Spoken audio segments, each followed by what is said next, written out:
Hello, this is Marvelous Action Figures and I'm Paul, and this is a Marvelous Action figure. This is the Frazetta Girls, first in their collectible icons range.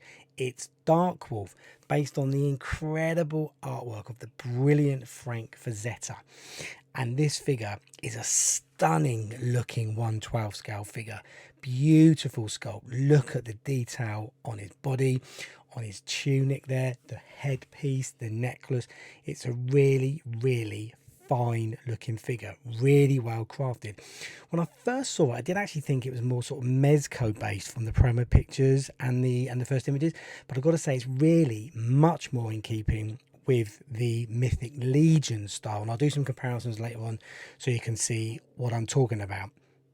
First thing I want to look at though is the box, and I'm going to spend a bit of time on it because when you've got a Frank Frazetta figure, you want to look at the Frank Frazetta artwork, and this is glorious on the front, this fire and ice piece. Great style on the side there.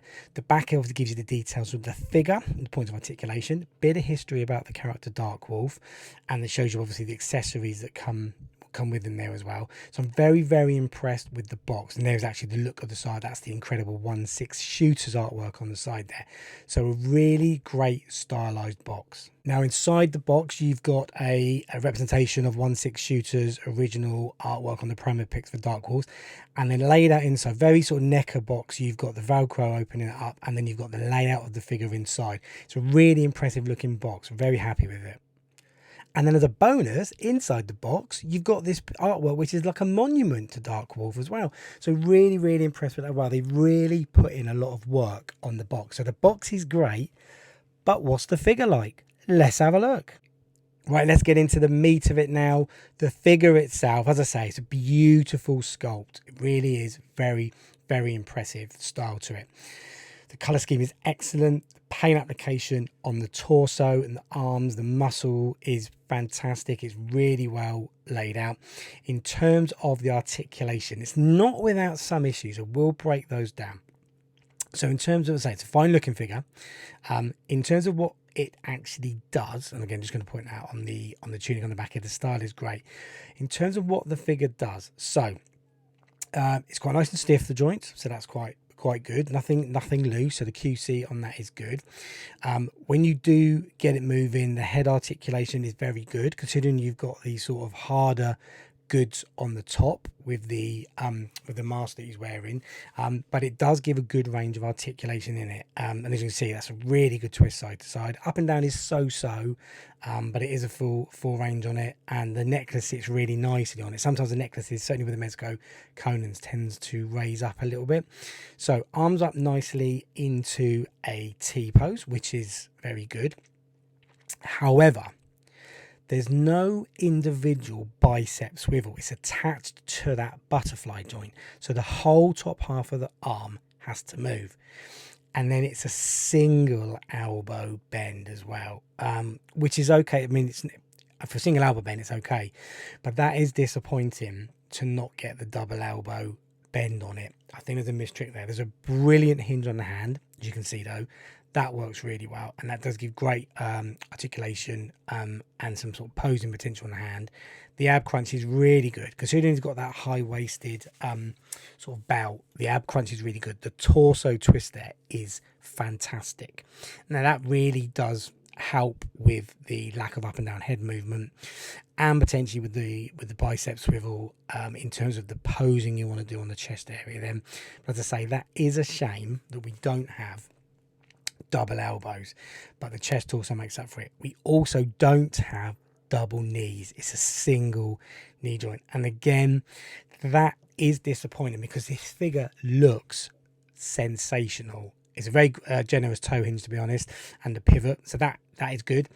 It looks so great, but it is going to limit what you can do poses, which is a bit of a shame, and that is disappointing again because the glorious look of the figure, but some of the articulation isn't, unfortunately. For the first stab at this Icon Collectibles from the Frazetta Girls, there's maybe room for improvement with the double elbows and the double knees, but it's very impressive looking figure.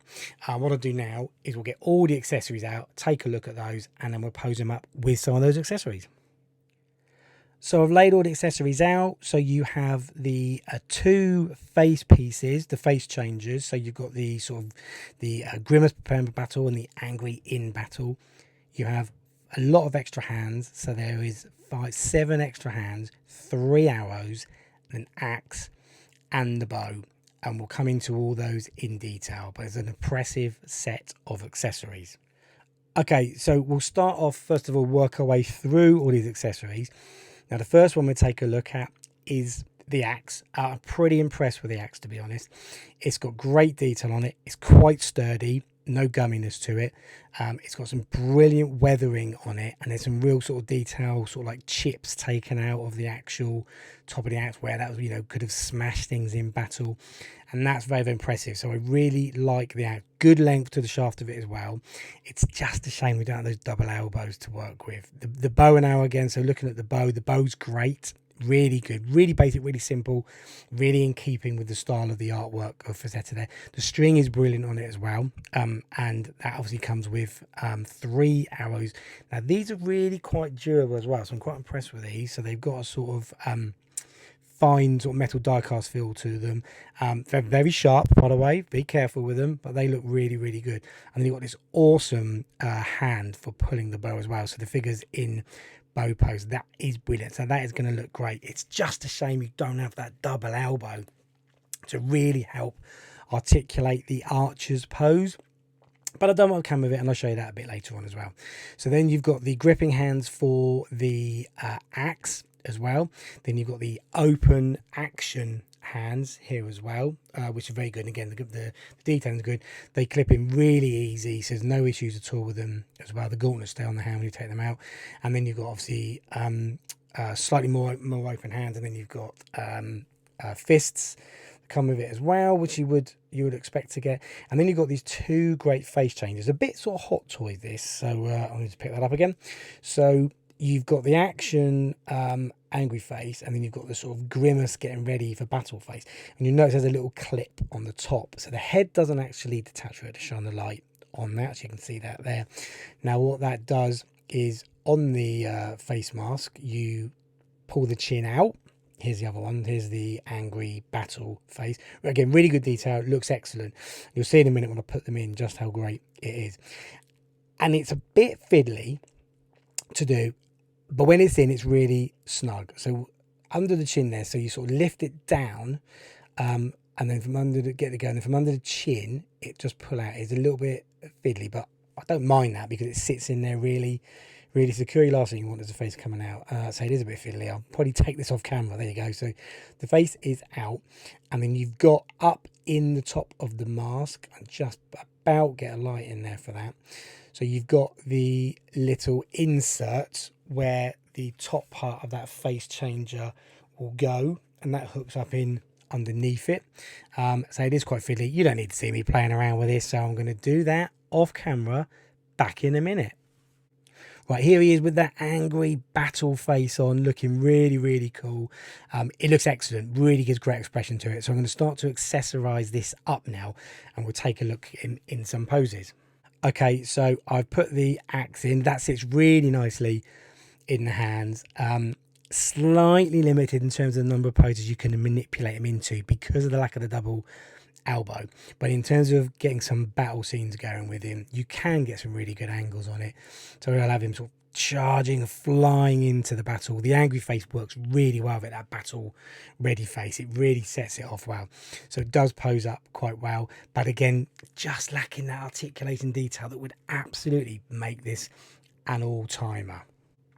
Right, I've ruled out the bow and arrow. Now again, I mean, it looks brilliant. It really does. It is going to pose great, but you'd really want to extend that left arm out for the shots with the arrow on it. So it does work, but I just really miss that double elbow to be able to bend the arm round that's pulling back on the quiver to really give it a striking pose. I'm going to fiddle around with the arrows here. To be honest, you don't need to see me wasting everyone's time fiddling around on the arrows. I'll do some shots later with it resting in the bow, but it does work, but again, just a missed opportunity in terms of how it could have been with double elbows. I promise I'll stop going on about double elbows soon. I promise. Right, I've flipped out now into action hands.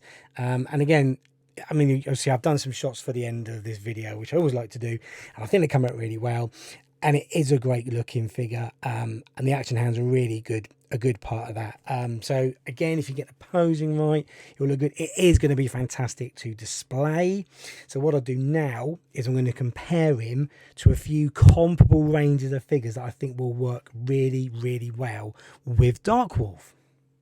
Okay, so I'm starting here with Mythic Legion. So we have the Deluxe Barbarian and we have the Deluxe Skeleton Army Builder. Two great figures of two different sizes, and he works superbly well. And as you'll see from the cut and the style and the paint application, is that the hardness of the plastic, it's very much more Mythic Legion than what I originally thought it might be in terms of Mezco look to it. So it really, really works brilliantly with Mythic Legions.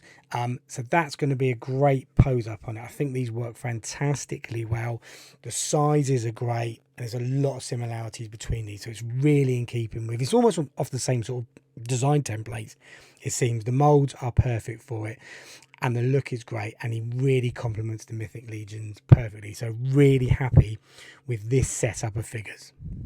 Well, I put him in here with the Boss Fight Studios Epic Hacks Barbarian Skeleton Warrior.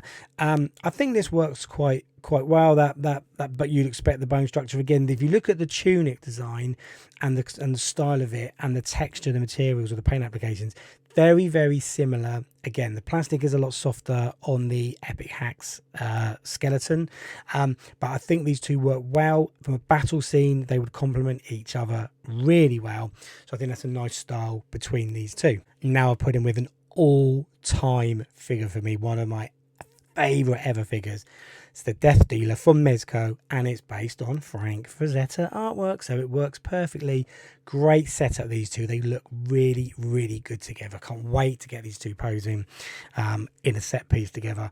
Perfect size, perfect complement each other. All Frazetta, all fantastic. So a really great looking comparison. Very happy to put these two together. And here he is with another favourite figure of mine. This is the Mezco Conan the Barbarian. Size-wise, it looks perfect. That scaling of Conan works really well. Lot of similarities in terms of the paint applications with the skin texturing on the torsos, the muscles, the sinews on the arms, the veins running through them. So these two will work really, really well together. And obviously mix and match out their accessories just perfectly. So a great, great combination. And again, this Conan based on that glorious Frazetta artwork. So super pleased with the way these have turned out. And I couldn't finish a comparison of this mythical swords and sorcery look without the glorious red Sonia from Loose Collectors. This again works well. The size comparisons are great. The styling up in terms of the costumes and the armors and the battle gear and the accessories, these two going at it axe for axe would be sensational set piece. So I think this works really, really well. Again, it's just a bit of a shame when you compare the articulation of Sonia here with Darkwolf, but a great set, looking really fire together. So pleased with that look. All right, my cool dudes, that is it for this episode. My overall thoughts on this Darkwolf are a brilliant first offering from Frazetta Girls. It is lacking in that articulation in the elbows and the knees. As a display piece, this is glorious, and this will go straight in the cabinet with most of the figures that I've shown you in this video today. It's going to be great to pose. It is going to be good fun, and I can still get some really good shots out of it, which I've done towards the end of this video. So do stick around for the montage and see what you think, and then let me know what you think down in the comments as well on this figure. Did you get it? Are you planning to get it? Let me know what you think. How are you getting around some of the articulation in terms of the posing? Let me know. Let's have a conversation. Drop it down in the comments. And if you're not liking and subscribing and you'd like to like and subscribe, you can hit the buttons down there as well. That would be great. And I've got loads of different videos that hopefully you will enjoy. Do let me know what you think of this figure and some of my other videos. And I'll hope to see you again on another video soon. Stick around for the montage. Bye for now.